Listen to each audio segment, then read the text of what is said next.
What's going on YouTube? Chris here. Want to bring you all an update today of Bitcoin, Ethereum, Litecoin Link. We're going to look at Tezos and Digibyte. First of all, what I want to do, I wanted to read out of my Japanese candlestick charting book, and this is about trends and reversals and what we're looking for, guys. We want to be the ones to spot the trends as soon as possible. That's where you make the most amount of money. And what this says is trend reversals usually occur slowly in stages as the underlying psychology shifts gears. A trend reversal signal implies that the prior trend is likely to change, but not that it will necessarily reverse. This is very common to understand. Compare an uptrend to a car traveling forward at 30 miles an hour. The car's red brake lights go on and the car stops, and that's where we're at right now. The brake light was the reversal indicator showing that the prior trend, that is the car moving forward, was about to end. But now that the car is stationary, will the driver then decide to put the car in reverse? Will it remain stopped?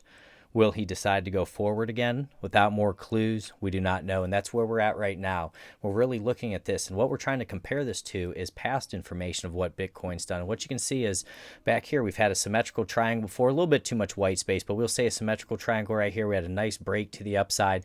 Then we got one of these rising channels, and that's exactly what we'd been up in this area. We had even longer symmetrical triangle that we consolidated in, and we had that upside break. We are in the rising channel, and last time, basically, once everything cooled down, we got that next kick to the upside, and that's what I'm really paying attention to here. If we can continue to stay up above the 30 and the 60 moving average, that's going to be critical for us, because during most of these uptrends, our pullbacks were into that 30 moving average. We'd lose the 15 in white, but we'd find support off the 30 moving average into the 60 if it was a deep retracement. So this is really a key area for us to defend today. And what you can see is that we're trying to form a bit of a Harami pattern. We'll have to see where this candle closes today, but we need continuation to get back up inside this channel so we can start breaking through 11,834. It's going to be the next resistance, then it's going to be up around 12,530. But it's important because we're at that time, just like we were reading about in the Japanese candlestick charting book, like we were back in here. Are we going to get into consolidation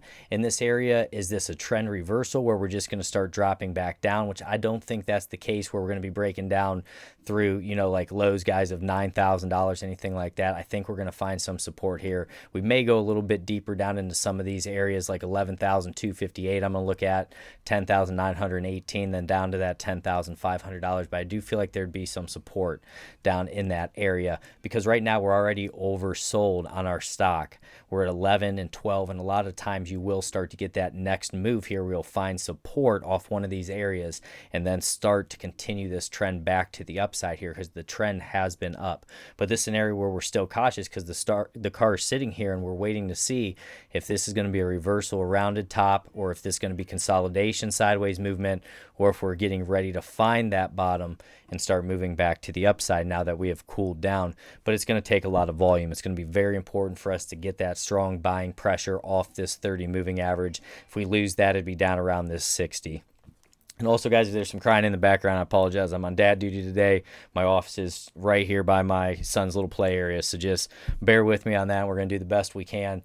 And then Bitcoin, if we get into trading view here, the technicals, we have a 10 sell, 8 neutral, and a 10 buy. Oscillators, 2 sell, 7 neutral, and a 2 buy. Moving averages, 8 sell, 1 neutral, and an 8 buy. So we are at that stalled out point right now, waiting to see which direction Bitcoin is going to want to continue. If this trend is going to continue to move to the upside, we're going to consolidate, or if this is the time where we need a deeper retracement to try to find some heavy volume support. That's what we're going to be looking for. So guys, if you get some from that, don't forget to like, subscribe, hit that notification bell. We're going to move into Ethereum next.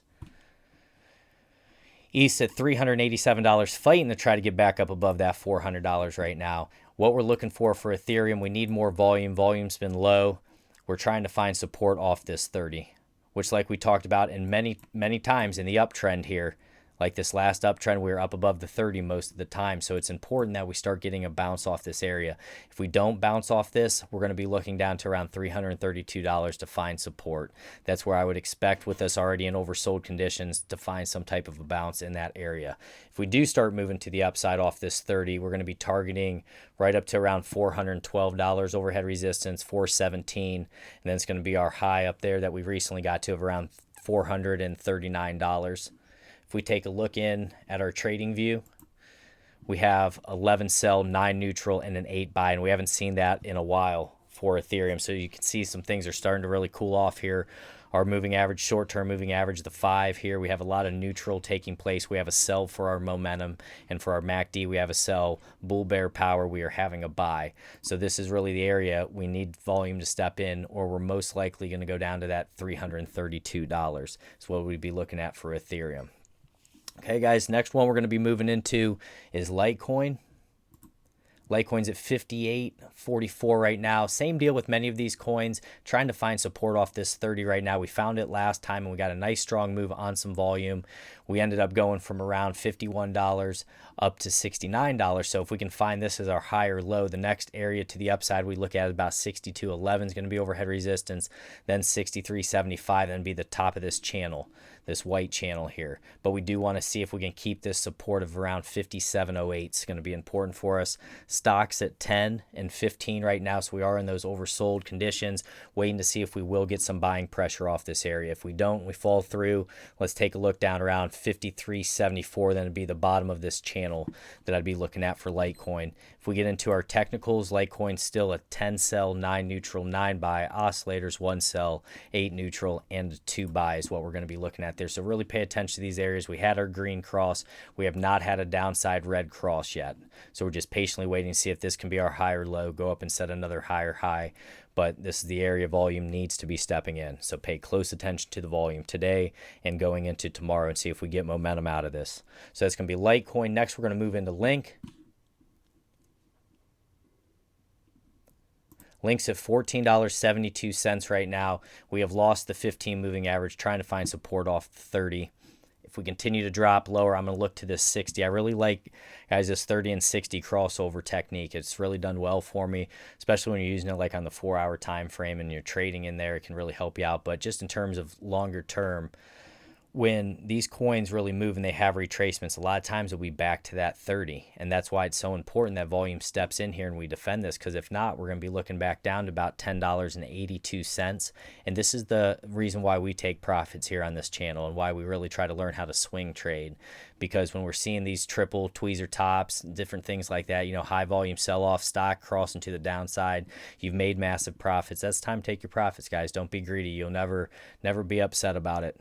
And then you can move on to the next one and you just keep rolling like that. But I think swing trading is the most effective thing if you can learn how to do it in this market. Take advantage of these 30-40% rips to the upside, and then they're going to sell off halfway, and then basically buy more of them and just keep trying to accumulate them if your goal is to accumulate and not have it in dollar profit. So there's all different types of ways if you really study this stuff and learn it. And that's what I'm trying to do here on this channel. So, we look down to around $10.92 for support, see if we can find it there. If we do get an upside kick, we need to get over top of $16.13, then be up around the highs of $20.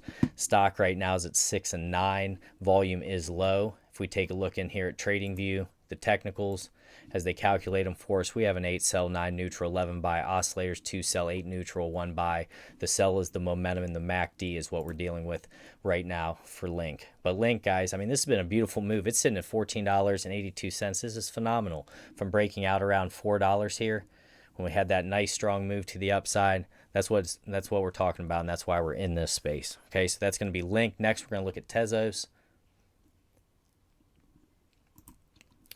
Tezos is at $3.42 right now. I just started very lightly layering into a position here, and if it continues to drop lower, I'm going to accumulate some more, but we have had a decent sell-off here. I want to point this out from our high to where we're at. We've already dropped about 26 to 30%.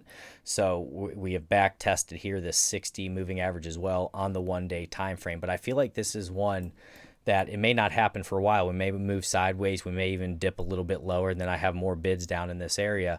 But this is one that has that potential like Link to where if we do start having those blue sky breakouts again, things can get crazy, and volume like this, real heavy volume, comes in, and then it gets exuberant and the price can get crazy. We saw Link go from 73 cents before all the way up to $20. So that's why we're in this space, but we're still putting in these higher lows, which is important. So if we can start getting this next kick to the upside and we can find support around 342 there, it'd be nice to see us go back up and try to tackle over $4, and then I'd say up around that 442, and then we really could have a shot of just running hard, extremely hard to the upside, and everything's oversold. So that would would give us enough room to get to the upside. So I really like that. You can see that we've cooled down a lot. We're even getting into our sell side technicals here. We have 11 sell, 9 neutral, 8 buy oscillators, though we have a 1 sell, 8 neutral, 2 buy. We're having a buy on our momentum that's starting to pick up off that moving average, and then our MACD there. And what I like to do is just layer into positions. So like this, I'd really start opening very light positions, and then if it keeps dropping, you add more. Down in this area, add more. Gets down to this main support at 222, you'd have heavier buying, and that would really be oversold, and then you'd expect the next move to the upside, and that's how I like to play it. Really get that average on it and swing trade it. So that's going to be Tezos, guys. Those are the areas we're going to be looking at, see if we can get over top of those and see if we can find support there, and then we're going to get into Digibyte. And if you're here for Digibyte, let me know. Love the Digibyte family. You guys are always leaving thumbs up and comments and everything. I really appreciate it. So for Digibyte, we've really cooled down here. If you could take a look at this in terms of percentage, and this needed to happen so we could get our stock cooled off, our RSI cooled down a little bit. We have ended up dropping about 25%. And guys, in traditional markets, if there's a 25% drop, people freak out. But that's why we're in cryptocurrency, because these moves are so volatile and so extreme. You can see rips, you know, of to the upside of 100%, and then you'll get these crazy retracements of 41%. And then it happens again. And if you can, you know, trade this or just even long-term hold Digibyte, I think it's going to be one that's going to be good for the long term at the price that it's at right now, you know, 3 cents or whatever.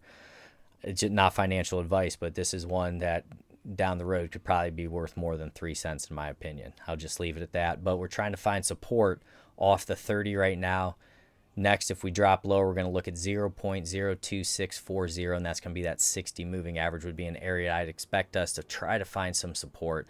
But overall, if we get a move to the upside, we need to get over top of 0.03217. Stock is at 9 and 9 right now, so we're just patiently waiting to see if we can start to get that move to the upside. And that's what typically happens after we have these cool down periods. So you see this big pump here. Look where the stock was. We crossed to the downside, and then once we cross back to the upside on heavy volume there, a bullish engulfing candle, that told you a lot, and it was in that oversold conditions. Then we had a really nice run. So these are things that I like to use, guys, just trying to put them out there for you, give you a little tip from time to time. If you get some from this, don't forget to like, subscribe, hit that notification bell. God bless each and every one of you. Take care, my friends.